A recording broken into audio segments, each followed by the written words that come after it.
ৰাইজৰ বিভিন্নজনে আমাক পৰামৰ্শ আগবঢ়াইছে যিহেতু আমি সকলো খাটি খোৱা চালক আমি গাড়ী EMI দিব লাগে বিভিন্ন ধৰণে আমাৰ গুৱাহাটীত খৰচ আছে গতিকে প্ৰতিবাদটো দীঘলীয়া হৈ গৈ থাকিলে সহাটো আমাৰ কাৰণে অসম্ভৱ আমি মেঘালয়ক ক্ষতি কৰাৰ উদ্দেশ্যেৰে প্ৰতিবাদ কৰা নাই তেওঁলোকক বুজাবৰ কাৰণে প্ৰতিবাদ সাব্যস্ত কৰিছোঁ তেওঁলোকে আমাৰ গাড়ী ভাগিছে আগতেও ভাগিছে আমি এতিয়ালৈকেও ধৈৰ্য ধৰিছোঁ আমি গাড়ী ভাগা চিগা কৰা নাই চৰকাৰৰ ওপৰত শেষ ভৰসা কৰিছোঁ আগতেও চৰকাৰে প্ৰতিশ্ৰুতি দিছিলে প্ৰতিশ্ৰুতি ৰাখিব পৰা নাই এইবাৰ চাওঁ সামূহিকভাৱে আজিৰ কাৰণে আমি স্থগিত ৰাখিছোঁ যিহেতু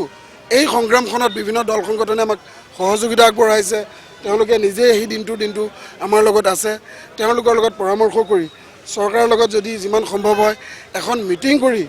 তেওঁলোকৰ এই দাবীসমূহ লিখিত ৰূপত আমি আনিব পাৰিলে এই প্ৰতিবাদখন স্তব্ধ কৰিম আৰু যদি এইসমূহ সম্ভৱ নহয় তেতিয়াহ'লে পৰৱৰ্তী সময়ত অসমবাসীৰ ৰাইজৰ সহযোগত ৰাইজে যি সিদ্ধান্ত আগবঢ়াব সেই সিদ্ধান্তৰ মতে আগুৱাই যোৱা হ'ব আচলতে আমি যি এই প্ৰতিবাদ কৰিছিলোঁ সমগ্ৰ চালক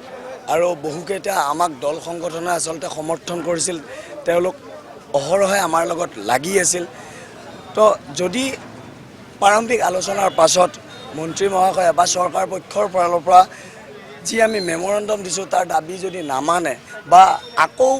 পুনৰাবৃত্তি কৰে তেওঁলোকে তেতিয়াহ'লে যি হৈ আছে ইয়াতকৈ হয়তো আমি বেছি কৰিম আৰু আলোচনা মাধ্যমে আগবাঢ়িম কথাখিনি তেওঁলোক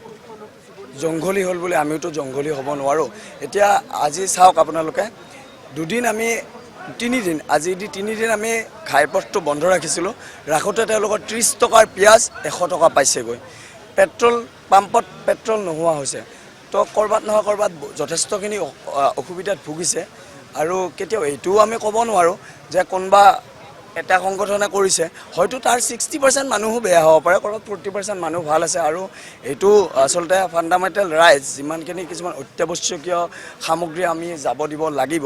কিন্তু নেক্সট টাইম আকৌ যদি এনেকুৱাই হৈ থাকে সেইখিনিও যাব নিদিওঁ সেই ফাণ্ডামেণ্টেল ৰাইটছ বুলি তেতিয়া চিন্তা নকৰে কাৰণ আমাৰ জীৱনৰ যদি নিৰাপত্তা তাত নাই তেতিয়াহ'লে ইয়াতো আমি কাৰোবাৰ জীৱনৰ নিৰাপত্তা দি ৰাখি থাকিব নোৱাৰোঁ আইন হাতত তুলিব আমিও বাধ্য হ'ম এইটো সাময়িকভাৱে স্থগিত ৰখা হৈছে